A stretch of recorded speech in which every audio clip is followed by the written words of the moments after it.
자기장이 어떻게 생기냐 이거를 우리가 알아보기로 하겠습니다. 그래서 이 코일의 경우는 그러니까 아까의 경우는 이렇게 직선 도체였는데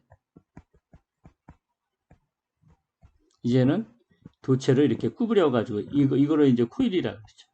코일. 이 코일의 경우 자기력선이 고리 안쪽에 이 고리 안쪽으로 더욱 밀집하게 된다. 고리 안쪽에 모르는 점에서는 같은 방향으로 더해진다. 그래서 이렇게 하면 막대 자석처럼 코일의 양 끝에 서로 다른 극성이 생긴다. 근데 예를 들어서 이런 코일의 경우 이쪽에 N극이 될 수 있고 이렇게 S극이 있다. 이런 극성이 생긴다. 그래서 보겠습니다. 그래서 이제 이런 코일을 이제 또 도선을 고리 모양으로 여러 번 감은 것을 우리가 뭐라 그러냐? 솔레노이드라고 그래요. 솔레노이드. 그러니까 예를 들면 이렇게 여러 번 감은 거 요거를 이제 우리가 뭐라 그러냐? 솔레노이드다. 이렇게 얘기를 하죠. 이 솔레노이드의 극성을 살 때 역시 이것도 오른손 법칙을 사용합니다. 이런 법칙을 여러분이 잘 알아둬요. 그래서 전류가 흐르는 방향에 맞춰 오른쪽 손가락으로 코일을 어떻게 해요? 감싸주면 엄지손가락을 가리키는 방향이 솔레노이드의 뭐예요? N극이 된다. 이렇게 극성을 나타냅니다. 그래서 솔레노이드의 극성을 결정을 하는 거는 전류의 방향과 코일을 감은 방향이 이제 그게 N극이냐 S극이냐 이걸 나타내는 척도로 사용을 될 수가 있습니다. 예를 들어서 이쪽이 이제 우리가 생각했을 때 이게 이제 전류 방향이고요. 그 다음에 이쪽이 이렇게 돌아가는 게 이제 우리가 자기장의 회전 방향이라고 얘기했어요. 그래서 이 루프인 경우죠. 그래서 이 루프인 경우 전류가 이렇게 돼서 1루에서 1루 이렇게 나오게 되죠.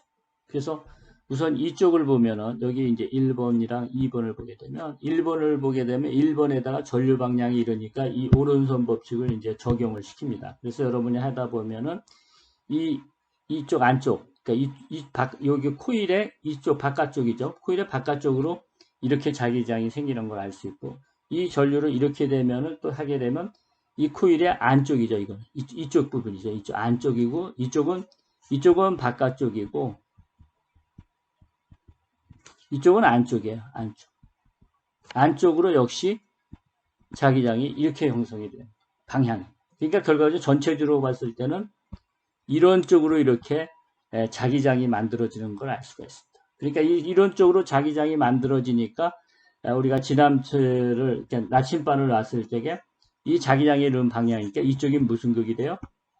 N극이 되고 이쪽이 S극이 됨을 우리가 알 수가 있습니다.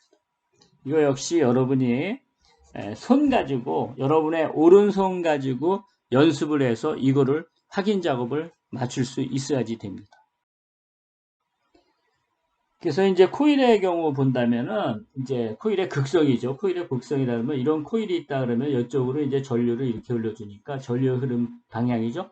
이 전류의 흐름 방향대로 오른손을 이렇게 감싸줍니다. 오른손을 감싸줬을 때 이 엄지 방향이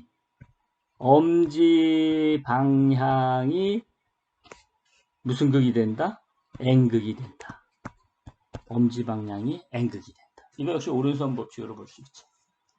여러분이 이거를 해보게 되면 이 A, B, C, D를 여러분이 혼자서 개인적으로 연습을 해보면은 이쪽이 N극이 나오고 여기는 N극, N극, N극 이 됨을 우리가 확인할 수가 있습니다. 여러분이 각자 여러분의 오른손을 가지고 이 코일의 경우 전류의 흐름 방향에 따라서 극성이 어떻게 변하는지 여러분이 한번 해보시기 바랍니다.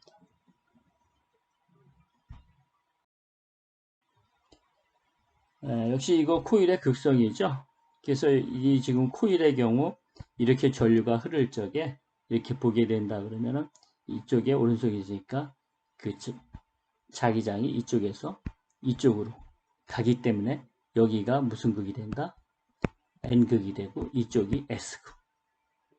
그래서 코일의 경우 전류를 흘려주면 이와 같이 자기장 의해서 N극, S극, 극성이 생긴다는 거죠. 극성이 생긴다는 거죠. 그 다음에는 이제 우리가 모타 작용, 모터 액션에 대해서 우리가 설명을 하고 여러분이 이해를 하게 되겠습니다. 그래서 일단 이 모터 액션에서 가장 중요한 것은 자기장이 강한 곳에서 자기장이 약한 곳으로 힘을 받아 움직인다. 움직인다는 거니까 이게 뭐가 돼요? 그렇죠? 그래서 보게 되면 이렇게 자기장에 대해서 이렇게 두 개가 합쳐지는 부분을 우리가 스트롱, 자개가 이렇게 강한 부분이 되고, 이쪽은 이제 이 두 개 합쳐진 부분도 이쪽이 약하니까 이제 약한 부분이 되겠죠. 그래서 이 여기에 물체를 이렇게 도체를 이렇게 되면은 이 강한 데에서 이쪽으로 이렇게 힘을 받게 된다. 이런 얘기죠. 자, 이거 역시 오른손 법칙을 사용하는 겁니다. 이게 이쪽으로 전류 방향이죠. 전류 방향이니까 이렇게 회전 방향이 이렇게 생기는 거죠. 그래서 여러분이 한번 보게 되면, 자, 이게 이제 아까 이런 표시와 도체인 경우 이런 표시가 있었는데, 이 경우가 어떻게 되는 거예요? 들어가는 거예요. 이게 아웃풋이. 그래서 그 방향으로 해가지고 우리가 여러분이 오른손 법칙을 이제 요거에다 적용시키면 이 윗부분에서는 이런 방향이 되죠. 요 밑에 부분에 대해서는 이런 방향이 됩니다. 근데 N극에서 S극으로 이런 방향으로 원래 이제 자속 방향이 생기니까 요 도체로 인해서 주위에 생성되는 자기장의 회전 방향이랑 원래 NS극이랑 어떻게 돼요? 여기는 플러스가 되죠. 그래서 이 도체의 위에 부분은 자개가 어떻게 해요? 스트롱, 강해지게 되고, 이 밑에 부분은 이쪽 부분이랑 이 도체에 생성되는 자개방이 이쪽이니까 이게 감쇄가 되죠. 마이너스가 되죠. 그래서 이 부분의 자개가 어떻게 돼요? 약하게 되죠. 그러니까 결과적으로는 이 도체가 스트롱, 위는 강해지고 밑은 약해지면 어느 쪽으로? 밑으로 힘을 받는다. 그렇죠? 밑으로 힘을 받아가지고 이 도체가 밑으로 어떻게 돼요? 움직이게 된다. 이게 우리가 모터의 동작 원리의 기본이 되는 거죠. 그래서 다시 알아보면 도체의 전류가 흐르면 이제 자기장이 발생하고, 자기장 속에 전류가 흐르는, 이게 중요하죠. 모터는 전류가 흐르는 도선을 가져다 놓으면 모터 액션을 일으킨다는 거죠. 그리고 도체를 반드시 자기장이 어떤 방향?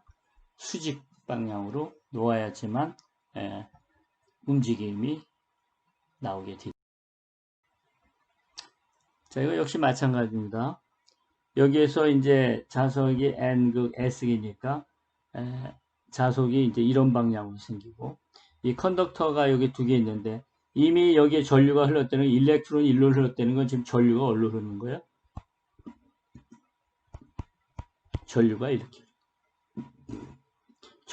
흐르니까 아까 얘기하는 오른손 법칙을 적용하면은 이 밑에 부분, 이 도체의 밑에 부분이죠. 도체의 밑에 부분은 자속의 방향이 어떤 방향이냐면 같은 방향이나 이렇게. 근데 이 도체의 위에 부분은 어떻게 돼요? 이쪽 방향이 되죠. 그래서 여기는 마이너스 감쇄가 되고 이쪽은 플러스가 돼가지고 밑에 부분이 스트롱이 되고 위에 부분이 어떻게 돼요? 위키 되죠.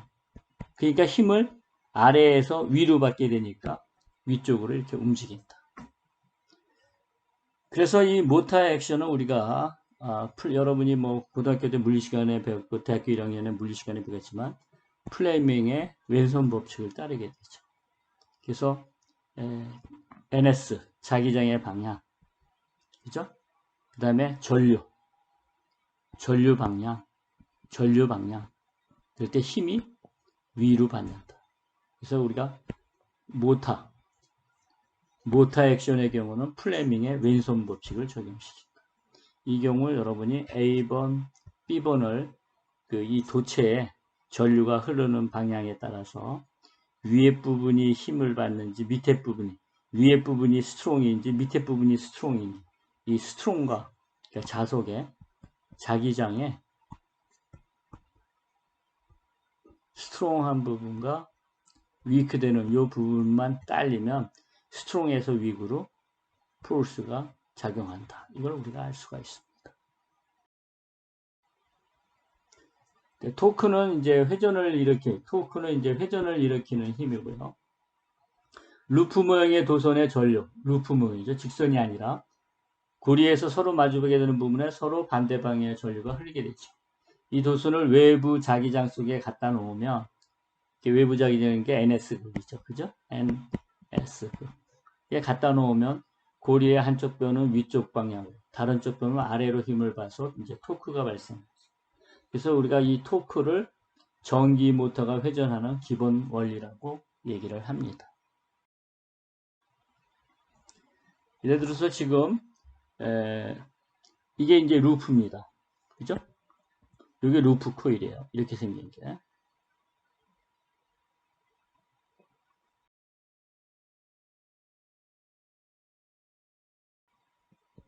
이 루프 코일이죠. 이게 루프 코일. 외부 자기장 NS 외부 자기장에 이 루프 코일을 놨어요. 거기다가 이제 전류를 흘려주는 거죠. 이쪽에 플러스, 이쪽에 마이너스 전압을 하니까 전류 방향은 이렇게 일로 이렇게 흘러가지고 일로 해서 이렇게 들어오게 되죠. 이랬을 때 우리가 이쪽 부분 루프 코일의 이쪽 부분을 1번, 이쪽 부분을 2번, 이쪽 부분을 3번 상태를 한번 살펴보게 되면 1번인 상태에서 여러분이 오른손 법칙을 사용하게 되면은 이 코일, 루프 코일의 이쪽 부분의 위에 부분이랑 밑에 부분이 이와 같이 스트롱되고 위크되는 상쇄되고, 그러니까 이쪽은 플러스가 되고 이쪽은 마이너스가 되는 걸 여러분이 확인할 수가 있습니다. 그러면 이제 스트롱이니까 위에서 아래로 이제 힘을 받게 되고, 2번은 이거와 이제 수직이 아니기 때문에, 그죠? 수직이 아니기 때문에 영향을 받지 않죠.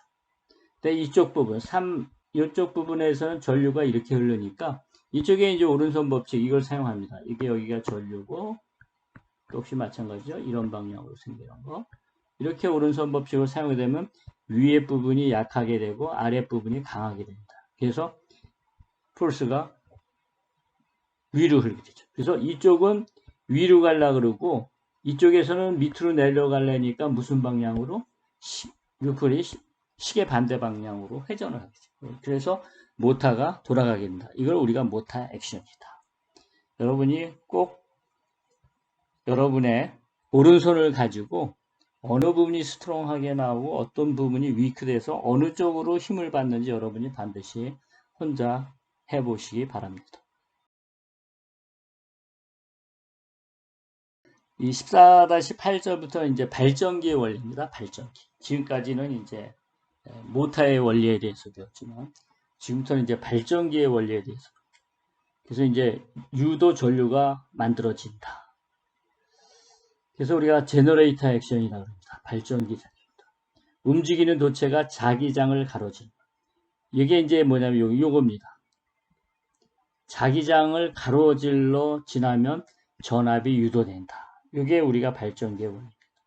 그래서 유도되는 전압의 크기는 도체의 속도, 자기장의 색이, 도선으로 감은 횟수에 따라서 이제 비례한다. 이건 나중에 나오죠. 그다음에서 이제 우리가 유도 전류니까 전류가 흐른다는 건 전압이 만들 때 유도 전압의 크기랑 그다음에 유도 전압의 극성. 왜냐하면 전압의 경우는 극성, 플러스 그냥 마이너스이기 때문에 전압의 크기는 나중에 나올 때 이건 패러데이 법칙에 해당이 되고 전압의 극성은 우리가 렌즈의 법칙에 의해서 우리가 결정이 되기도 합니다. 유도전류, 렌즈의 법칙에 따르면 외부 자기장에 의해 유도전류가 발생될 때, 그러니까 외부 자기장이죠. 이게 외부, 이게 자석이에요. 자석에다가 이제 코일에다가 이때 이 코일에 이제 이게 접근을 하게 되면 여기서 이제 N극에서 이렇게 나오는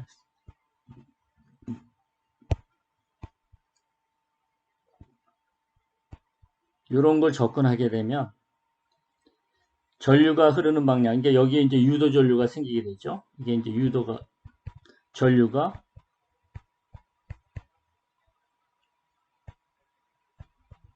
유도가 되는데, 그때 흐르는 전류의 방향이 외부 자기장을 상쇄시키는 자기장을 만드는 방향. 그러니까 이게 지금 현재 N극이니까 이렇게 나오죠. 그러니까 요거를 상쇄시키려면 어떤 방향이 돼야 돼요? 이쪽 방향이 돼야 돼요.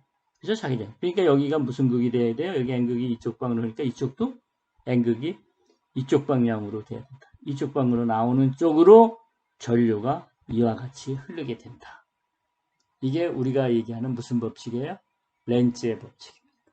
렌츠의 법칙. 그래서 이 오른손 법칙을 사용하면 이쪽이 N극이 돼야 되니까 전류 방향이 이제 여러분 알다시피 이런 쪽으로 이렇게 전류가 손가락 흐르는 방향이 전류 방향이니까 이렇게 흐르게 된다. 이게 우리가 얘기하는 자기장이 도체를 가로질러 지나가면 이걸 우리가 보통 쇄교한다, 이렇게 자른다 또는 자르다 이렇게 얘기를 하는 거죠. 자유전자가 움직이다. 결과적으로 자유전자가 움직이게 된다는 것은 뭐냐면 전류가 유도된다. 전류가 유도되면 그 회로 양 끝이 어떻게 되어 있어요? 개방이 되어 있기 때문에 양쪽 끝에 뭐가 발생이 된다? 전이차가 발생한다. 이게 발전기 원리입니다. 이 전이차를 우리가 뭐라 그러냐? EMF, 일렉트로모티브 폴스라고 얘기하죠.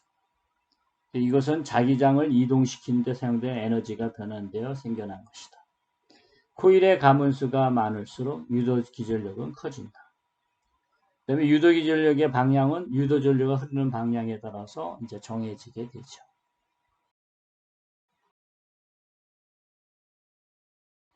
우리가 파라데이 법칙에 대해서 설명을 하면 자기장의 코일을 가로질러 지나갈 때 유도되는 전압의 크기, 그러니까 전압의 크기죠. 유도되는 전압의 크기.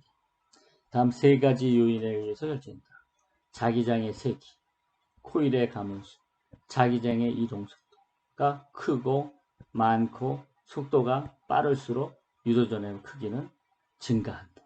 그런데 자기장이나 코일 중에 둘 중에 하나 아무거나 움직여도 됩니다. 자기장이 움직여도 되고 자기장은 그대로 놔두고 코일이 움직여도 되고 똑같은 효과가 나타난다.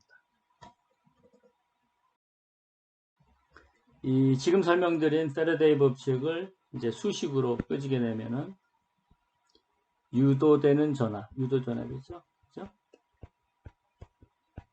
유도전압은 이거는 코일의 턴수죠. 코일의 가문수. 그 다음에 도체를 지나가는 자속의 변화율. 시간당 변화율이죠. 얼마만큼 빠르게 쇄교하느냐, 자르느냐, 이렇게 얘기를 하는 거죠.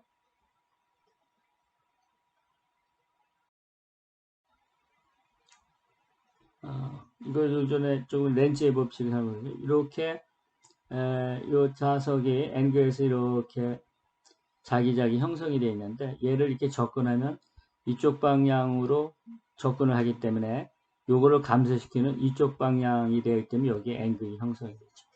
이 앵글의 형성에 대해서 이제 전류가 이와 같이 흐르고 이 유도 전류에 의해서 뭐가? 유도 전압의 극성이 정해지게 되죠. 그래서 이 같은 경우 지금 이와 같이 코일이 접근만 하면 이 코일에 여기에 유도 전압이 발생이 돼 가지고 부하를 연결해서 그러니까 요게 하나의 뭐가 되죠? 발전기가 되는 거죠. 발전기가 돼 가지고 전압을 이 부하를 구동시킬 수가 있는 거죠.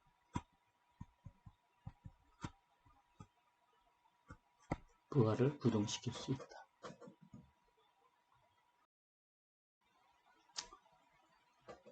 자, 이거 여러 가지 경우인데 지금 이 자기장을, 그러니까 외부에 된 자기장을 이 코일 속에 집어넣었을 때 이렇게 전류가 또는 전압이 유도되는 걸 나타낼 수 있죠. 그래서 이렇게 집어넣었을 때, 그러니까 움직일 때 일어났다가 여기서 정지가 되면 이건 정지가 되는 거죠. 정지가 되면 제로가 되는 거죠. 다시 이거를 빼게 되면은 역시 이렇게 돼요. 얘를 이 자석을 이쪽 방향과 이쪽 방향으로 이렇게 왔다 갔다 이동을 하게 되면 이쪽이 이 전류가 이쪽으로 갔다가 이쪽으로 갔다 이쪽으로 갔다가 이쪽으로 갔다 그렇죠? 왔다 갔다 하는 걸 볼 수가 있고 이걸 이제 빼냈을 적에 이렇게 되는 거죠. 전쪽. 그 다음에 이거는 코일의 턴수가 많은 거죠. 이거에 비해서 코일의 턴수가 많은 거죠. 이런 경우 이 각가지 경우에 대해서 전압이 유도되는 것을 우리가 알 수가 있습니다. 자, 이 회로는 그냥 코일에 전류계가 이렇게 이와 같이 연결되어 있는 회로입니다. 우리가 자석을 이 도체로 자르게 되면 유도 전류가 생긴다고 배웠습니다. 그래서 거꾸로 우리가 코일 안에다가 자석, NS 자석을 넣게 되면 결과적으로는 자석을 자르는 역할을 하게 되는 것과 같기 때문에 우리가 이와 같이 지금 말굽 자석을 준비해 가지고 한번 코일 안에다가 한번 집어넣어 보기로 하겠습니다.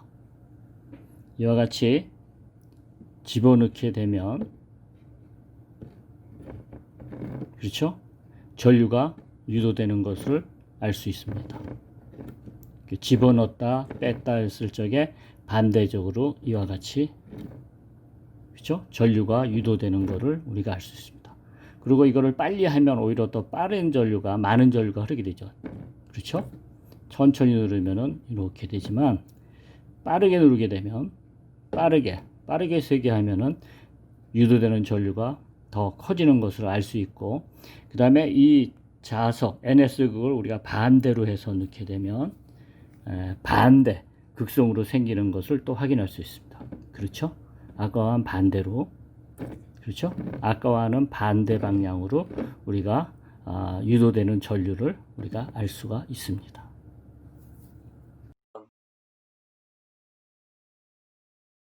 그 다음에 이제 유도 전압의 극성을 결정하는 방법에 대해서 우리가 알아보기로 하겠습니다. 이렇게 외부에서 자기장이 이와 같이 돼가지고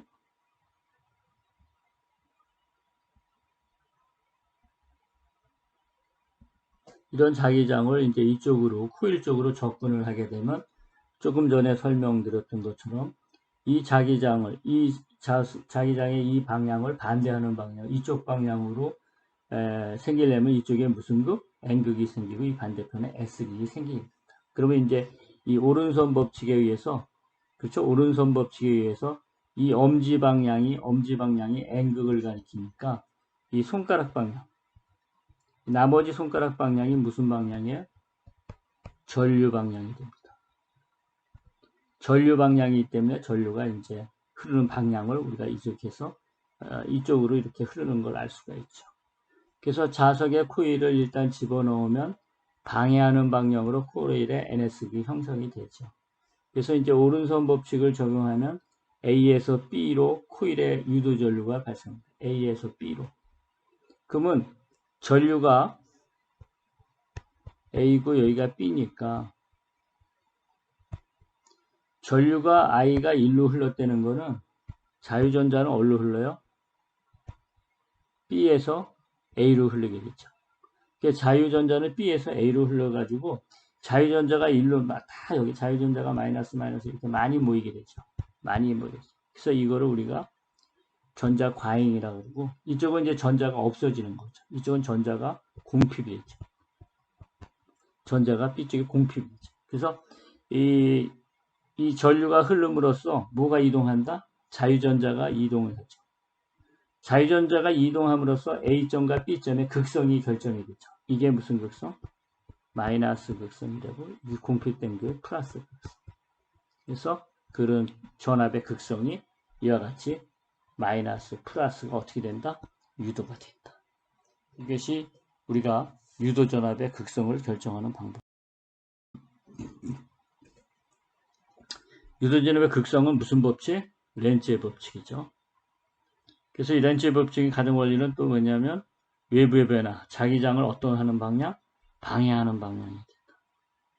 그 다음에 자속이 증가하느냐 감소하느냐, 코일을 어느 방향으로 감았느냐, 시계 방향으로 감았느냐 반시계 방향으로 감느냐에 따라서도 유도전압의 극성이 변화하게 되겠죠.